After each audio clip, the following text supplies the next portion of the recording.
This is Nightly Business Report with Bill Griffith and Sue Herrera.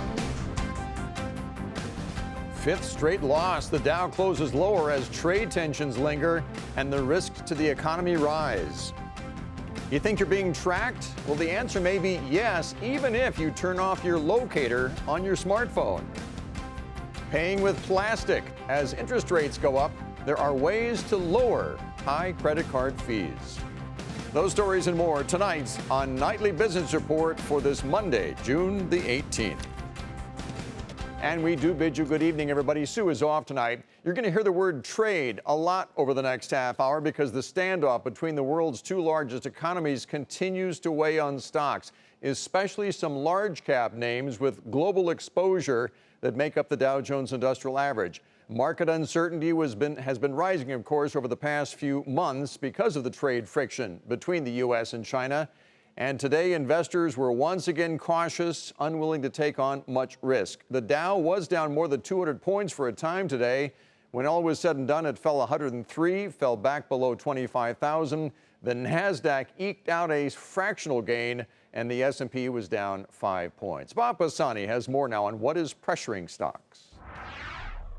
Stocks traded lower today, but closed right around session highs, with the NASDAQ and small caps both eking out small gains. Tech and bank stocks look to be lifting the market early on, but banks failed to rally, although they moved up towards the close. Investors are worried about the growing threat of an all-out trade war between the U.S. and China, and they sift through the list of U.S. products China has rolled out in retaliation. Chip makers, automakers, soybean farmers, they're among the victims of this latest trade skirmish. Semiconductor names like Intel, Broadcom, and Lam Research all came under pressure on those concerns. Intel also got downgraded by one Wall Street firm on worries over slowing data server growth for the third quarter.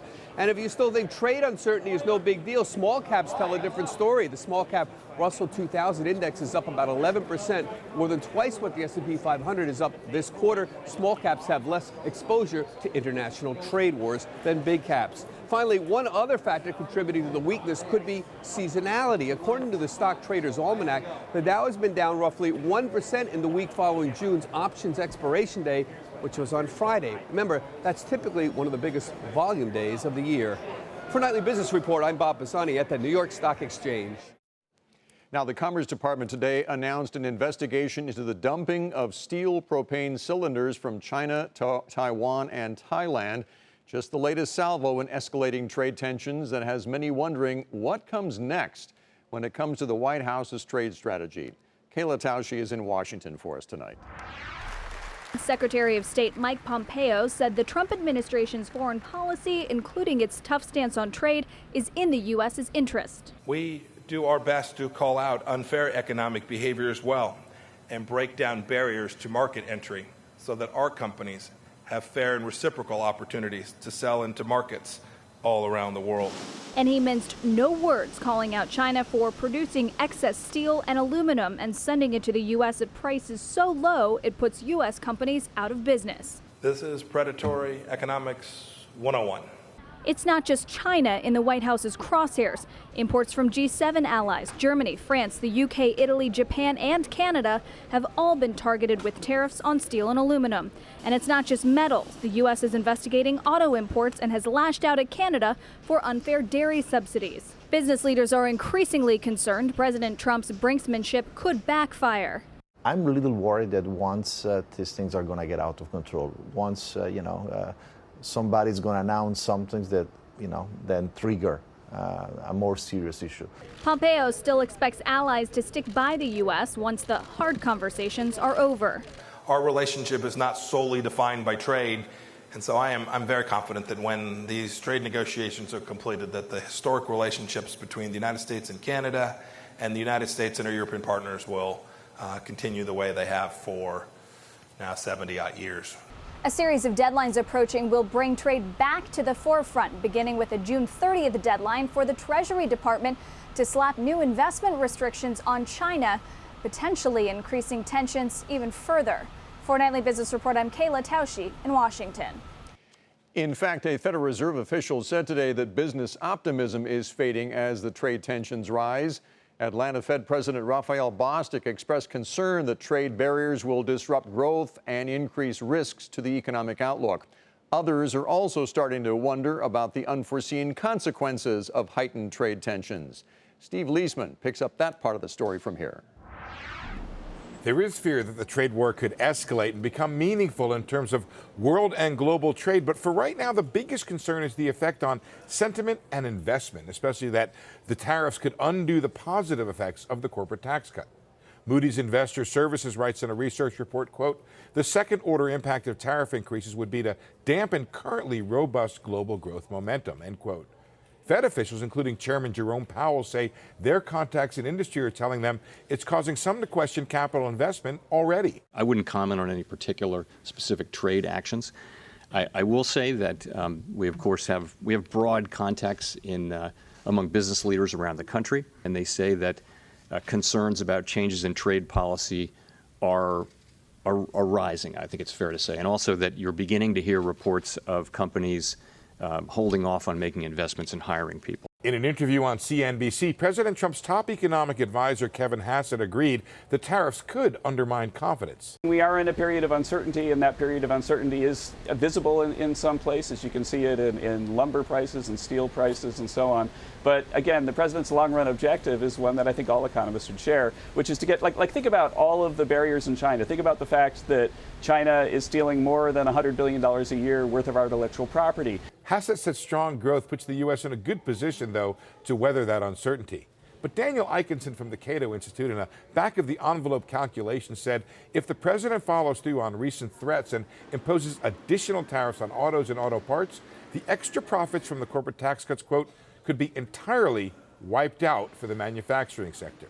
For Nightly Business Report, I'm Steve Leisman.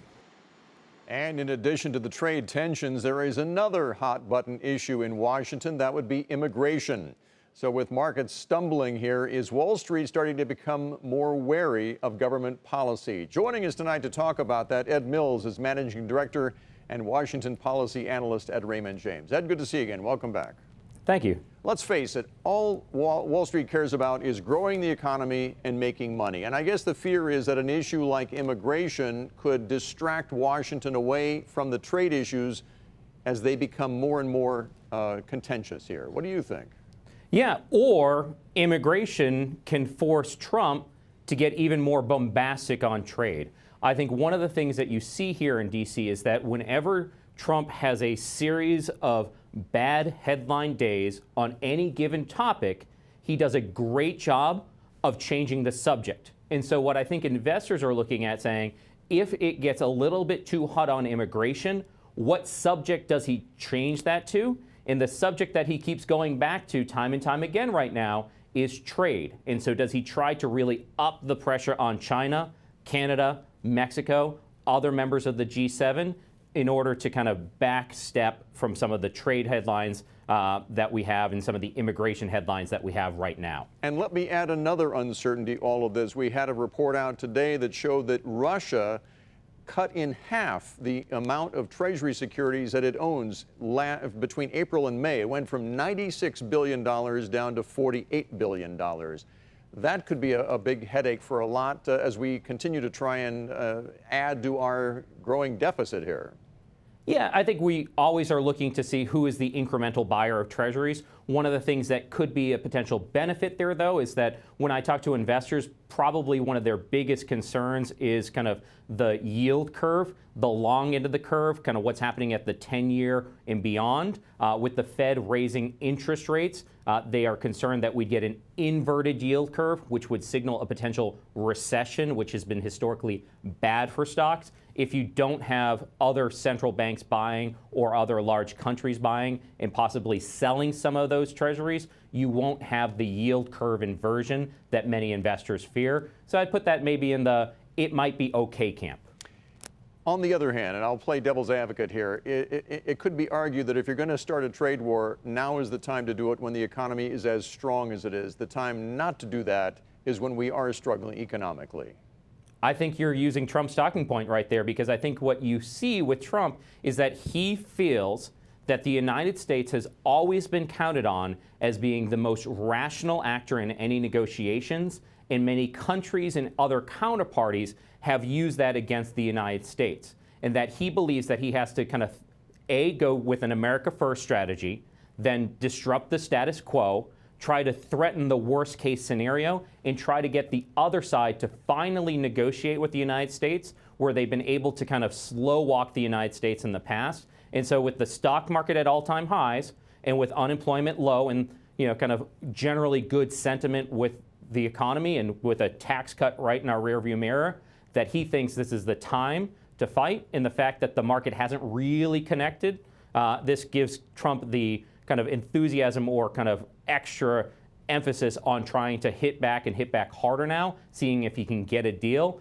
and ultimately try to break down some of the trade barriers that he views as a threat to long-term economic growth in the United States. Ed Mills with Raymond James. Always good to see you. Thanks for joining us Likewise. tonight. Thank you. You bet. Elsewhere, a new report out today said that sentiment in the home building sector dropped this month due in large part to higher costs. Lumber prices are at a record and have added nearly $9,000 to the price of a new single-family home in the past year. Part of that is a result of the tariffs on Canadian lumber that went into effect in 2017. Now, despite rising costs, home builders are happy with the rising demand for housing right now. Now, while there's a lot for investors to keep track of at home, there are big issues in Europe as well, and one of them is Germany. European stocks fell today in part because of the uncertain future of Chancellor Angela Merkel as the leader of Europe's biggest economy. Annette Weisbach is in Berlin for us tonight.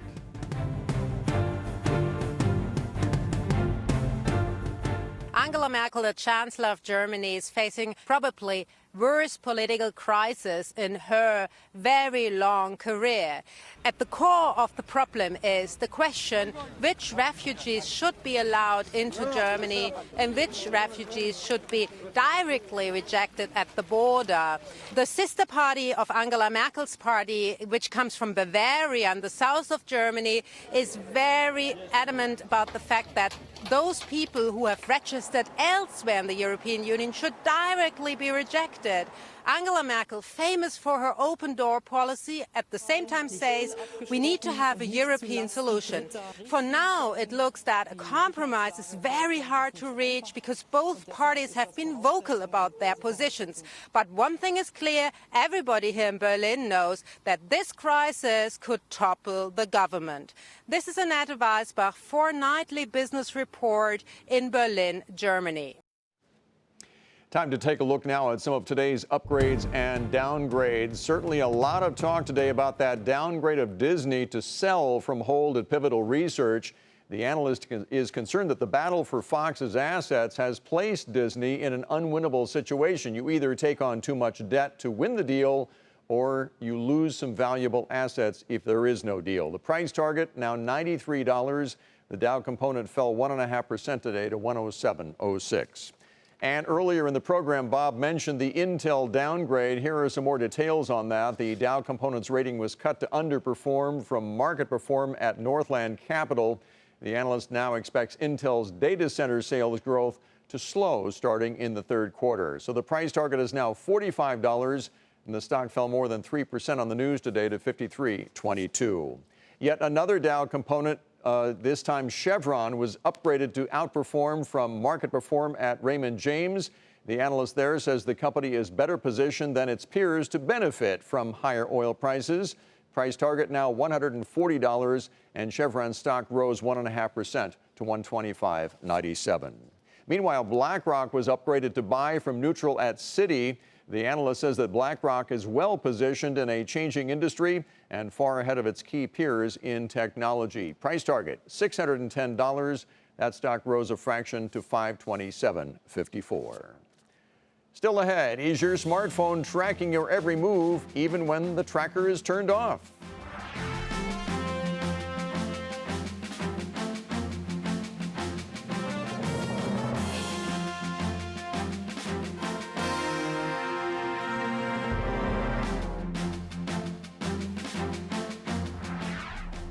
Google is investing $550 million in Chinese online shopping site JD.com.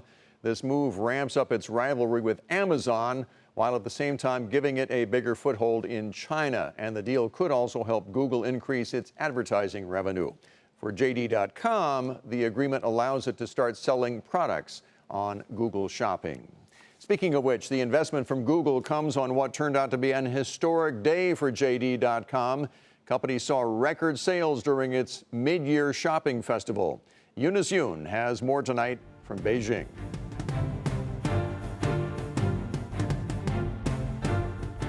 Google is placing a $550 million bet on JD.com, and the reason is what's going on behind me. I'm at a JD facility here in Beijing that's using automation and high technology to sort 600,000 packages a day.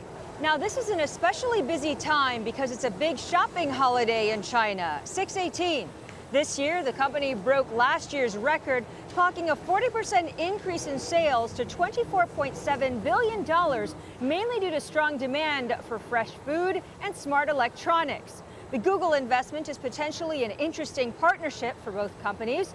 Google has been largely shut out of this market, so the investment in JD is an important effort to get better access to China, just as Google is trying to expand its own shopping platform back home to compete with Amazon. For JD, which is primarily focused on China, this is a step to become more global at a time when trade tensions between the U.S. and China are high. Founder Richard Liu told me in an exclusive interview the tensions have given him reason to hold off on big investments in the U.S. I think at least it will impact our confidence. Because in the past, we want to invest a lot, and we want to invest a lot of projects and companies in the U.S. But today, we want to wait for a while. Last year, we planned to go to U.S. market from this year, but now we have to wait. As part of this deal, JD will be able to sell products to Americans through Google Shopping. As for the U.S. tariffs, Liu said he thought that they would be bad for American brands in China, though not necessarily for him. But the partnership does show that whatever the political tensions, the business community wants cooperation and sees a future in U.S.-China ties. For Nightly Business Reports, I'm Eunice Yoon in Beijing. Rent-A-Center is being bought, and that's where we begin tonight's market focus. The furniture and electronics rental company has agreed to be taken private by shareholder and equity firm Vintage Capital for about $1 billion. Rent-A-Center, as you may know, had been dealing with pressures from other activist investors to sell itself. Shares popped by 22% on the news to $14.68. Elsewhere, PTC Therapeutics said that its experimental treatment for spinal muscular atrophy improved the motor skills of the majority of babies who participated in that study. That trial is still ongoing. Shares of the biotech, though, soared more than 27% on the news to $47.88. Meanwhile, rival Biogen, which has similar drugs in the pipeline, saw its shares fall by 5% to $289.12. And video game retailer GameStop is reportedly in talks with private equity firms about a potential sale. Reuters says the company has received takeover interest and has hired a financial advisor to assist with deal talks. Shares jumped about 9% today to $15.20. And Apple said this morning that its newest operating system will automatically share a user's location with emergency services when they call 911. The new feature on the upcoming iOS 12 system for iPhones and for iPads will help first responders locate a person more quickly. The update uses a technology developed by a company called Rapid SOS. And if Rapid SOS sounds familiar, that's because we profiled that company about a year ago as part of our Bright Ideas series.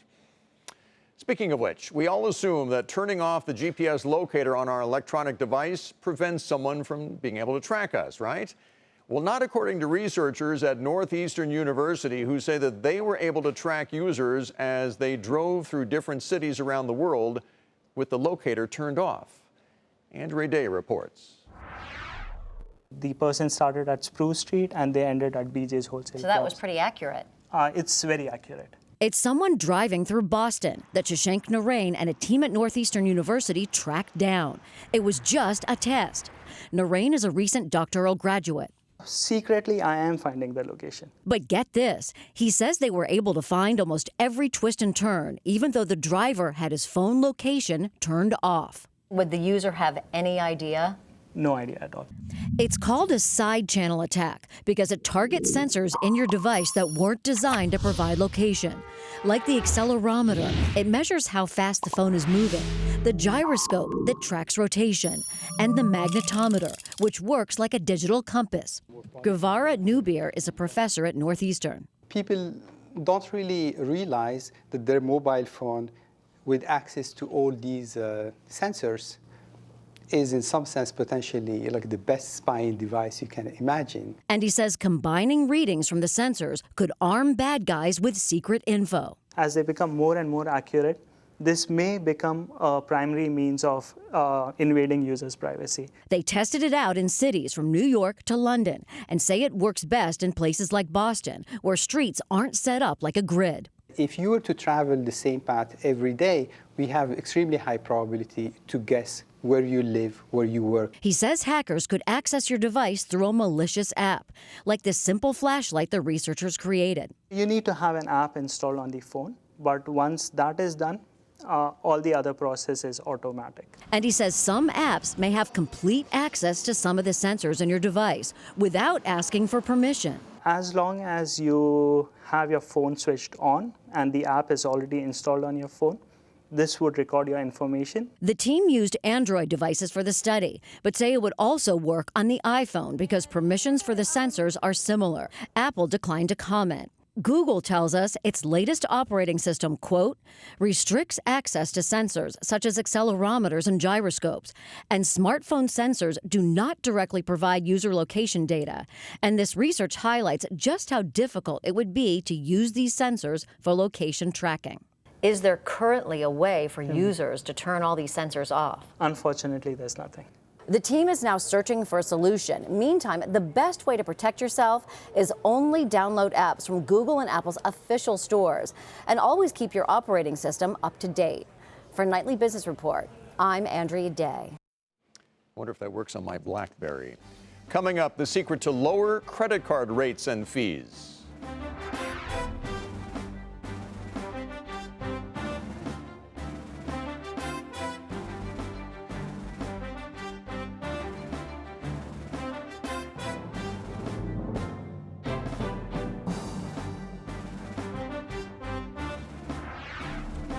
The National Transportation Safety Board is sending a technical specialist to Los Angeles to examine a fire that broke out in a Tesla Model S sedan. The vehicle was owned by the husband of actress Mary McCormick, who posted this video of the fire over the weekend. She said there was no crash involved and the fire appeared out of the blue. Regulators say that the specialist is going to try to learn more about fires in battery-powered cars. As for Tesla, it called the incident extraordinarily unusual. And with interest rates rising, credit card rates are also moving up, of course, which could mean more fees for consumers who prefer to pay with plastic. But you may still be able to lower those rates and fees. Joining us tonight, Sharon Epperson, on how to lower these fees. I guess you have to start the negotiating process somewhere, right? You have to start somewhere and figure out what you want to negotiate. Do you want to negotiate the annual fee or a late fee? Do you want to try to get rid of the annual fee, or do you want to negotiate a higher credit limit? And what people need to realize that they can do is they can just ask. Creditcards.com did a survey, and what they found was just amazing. 56% of people who just asked got a lower interest rate. 70% had an annual fee waived or lowered. 84% got a late fee waived, and 85% who asked got a higher credit limit. Wow. And of course, we know that's a great thing to have because that could potentially raise your credit score if you don't use as much. Okay, but I always need a script. So when I call, what do I say? Well, first of all, you want to ask for the boss. Ask for a manager, ask for someone who has the power to make a change for you. Then make sure that you can state your case. What evidence do you have to show that you are paying on time, that you are a loyal customer, that you have great credit history? Make sure they know these things. And if you think something's going to happen, like you may have a late fee because you have to go for a medical emergency or you are going through a life change that's causing this, let them know ahead of time so that possibly they'll not make you pay that late fee because you've been such a great customer. And finally, you have to be prepared to have done your research to know where you could get a better offer and be prepared to switch. Let them know this. I found a better offer elsewhere and I'm ready to walk. I'm ready to switch my card if you don't honor this. Be able to prove that then. So, exactly. Okay, sounds pretty straightforward. So why aren't more people doing this? A lot of people just don't know. They don't know that they can do it. Millennials, Gen Xers are often the ones who say, we don't know. Baby boomers might say, I kind of like my card, I'm all right. Also, women are not as likely to get their charges reversed as men. They're seen sometimes as being too pushy. So stick to the script, make sure you have your evidence, and make sure you've done your research to know where else you can go. Always good advice, and I always write it down. Thank you. Thank you, Sharon Epperson, very much for joining us tonight. Finally tonight, some good news if you're a flyer. Get this, airlines canceled fewer flights in April and passengers filed fewer complaints. According to the Transportation Department, the most punctual airlines were Hawaiian, Delta, and Mesa Airlines. The carriers with the lowest rates of on-time arrivals were JetBlue, Frontier, and Southwest Airlines. Before we go, another look at the day on Wall Street. Down day once again amid trade tensions. The Dow opened more than 200 points lower, but closed down 103 points, but it did fall back below 25,000. The NASDAQ rose a fraction today, and the S&P 500 dropped by 5 points. That is Nightly Business Report tonight. Thanks for joining us. I'm Bill Griffith. Have a lovely evening. We'll see you again tomorrow.